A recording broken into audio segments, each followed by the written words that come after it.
jour, la paracha qu'on lira, Be'ezrat Hashem, ce Shabbat, parashat Kedoshim.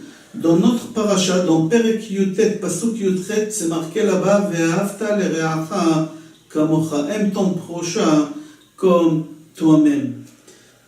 C'est-à-dire quoi, aime ton prochain comme toi-même? Comme tu t'aimes toi-même, tu n'aurais pas voulu qu'on te reproche sur des choses que tu as fait. Toi aussi, essaie de ne pas reprocher aux gens des choses que tu n'aurais pas voulu qu'on te reproche. Que ce soit par rapport à ta conduite, que ce soit par rapport à ta pensée.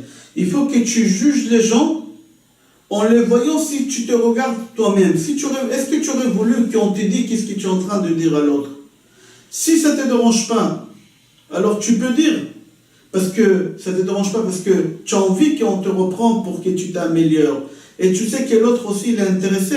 Alors, mais s'il y a des choses que tu n'aurais pas voulu qu'on te dise, de la même façon, toi non plus, tu n'as pas le droit de dire à l'autre des choses que tu n'aurais pas voulu qu'on te dise. Toi, tu aurais voulu qu'on te parle avec voix basse, avec patience, compréhension. Toi aussi, toi compréhensible avec les gens. Parle avec eux avec patience. Exactement comme tu aurais voulu. Shlomo HaMelech, dans Mishlei, chapitre Chavzain, Pasuk Yutet, dit Kamaim apanim lapanim ken lev ha'adam la'adam. Comme le visage reflète dans l'eau, on se met devant un fleuve et on regarde là-bas et on voit notre visage comme le visage reflète dans l'eau, comme ça le cœur de l'homme reflète dans le cœur de l'homme. Rav Chaim de Vologine, il explique, il dit comme ça. Au moment qu'un homme il se met face à son ami, alors ma droite elle est face à la gauche de l'autre. Quand l'autre il se met en face de moi et moi je me mets en face de lui, alors ma droite elle est face à sa gauche et ma gauche elle est face à sa droite. Alors Raphaël Mivologine dit au moment que tu parles avec l'autre qui est en face de toi, avec ta droite, avec toute ta puissance et tu regardes sa gauche à lui, toute sa faiblesse, c'est une erreur. C'est une erreur, on n'a pas le droit de faire ça. Parce que lui aussi, il est face à toi, sa droite vers ta gauche et sa gauche vers ta droite.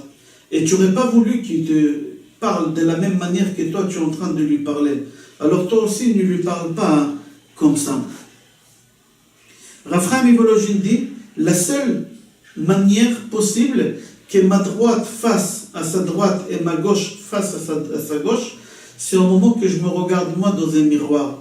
Si je me regarde dans un miroir, je verrai ma droite face à ma droite et ma gauche face à ma gauche.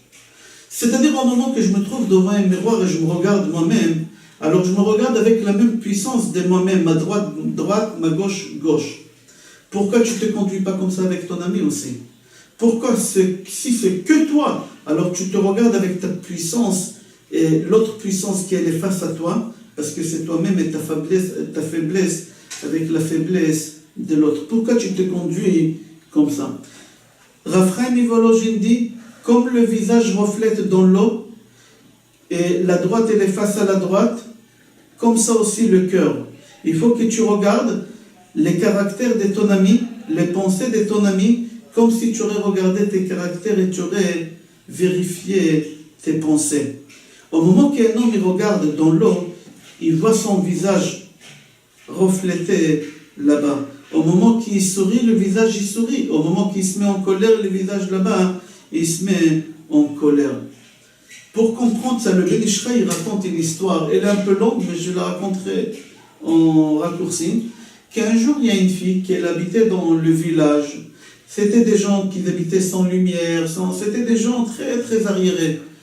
Qu'elle a fait un shidduch, elle s'est mariée avec quelqu'un de la ville. Et là-bas, elle a découvert c'est quoi la ville pendant des années. Un jour, son frère qui est resté toujours là-bas dans le village, qui était arriéré, il va chez sa sœur. Lui rendre visite, ça fait longtemps qu'il ne l'a pas vu. Et sa sœur, elle lui dit, voilà, ta chambre, elle est au bout à droite là-bas. Hein. Va dans ta chambre et installe-toi. Et lui, au moment qu'il rentre dans la chambre, la porte de miroir, elle était ouverte, la porte de l'armoire, elle était ouverte, et il y a le miroir qui était face à lui. Et lui, dès qu'il rentre, il ne sait pas c'est quoi un miroir, il vient de son village. Et il voit quelqu'un face à lui, quelqu'un de coléreux, quelqu'un qui a l'air méchant, et il lui dit même pas bonjour, alors lui non plus, il dit pas bonjour. Il lui fait la tête, l'autre aussi, il fait la tête. À la fin, il s'énerve, il va chez sa sœur, il dit, bon d'accord, je croyais que tu vas me donner une chambre seule, mais là avec quelqu'un, mais aussi méchant que Sa sœur, tout de suite, elle a compris, elle a dit, viens avec moi. Dès qu'elle est rentrée, elle a dit, dis-lui bonjour. Il a dit bonjour, et l'autre, il a dit bonjour. Souris, il a souri. Elle lui a expliqué, c'est un miroir. La façon que tu te conduis, c'est lui aussi, il va se conduire avec toi. C'est comme ça avec nos amis, c'est exactement la même chose. Rabbi Sar Shalom Ibel dit, au moment que tu as un miroir devant toi, et tu te regardes dans ce miroir, tu tiens debout, tu regardes debout avec toute ta puissance dans ton visage dans les miroirs. Mais au moment que tu te mets devant un fleuve et tu regardes ton visage dans le fleuve, tu ne te vois pas avec toute ta puissance. Pourquoi? Parce que tu baisses la tête. Au moment que tu baisses la tête, tu baisses aussi de ta puissance. Alors, essaye de regarder ton ami, pas comme si tu te regardes toi-même dans un miroir, comme il a dit Rav Chaim Mivologin. Essaye de te regarder comme c'est marqué dans Michelet, au moment que tu te regardes dans le fleuve d'eau. Et là-bas, tu es obligé de baisser ta tête et regarder. Pour comprendre ça, la Gemara elle raconte une histoire dans Shabbat, page Lamed Aleph Amoud Aleph. Là-bas, la Gemara elle raconte Tanu Rabbanan. Il nous enseigne Chachamim. Le'olam yeh adam anaftan ki Hillel. Il faut être humble comme Hillel.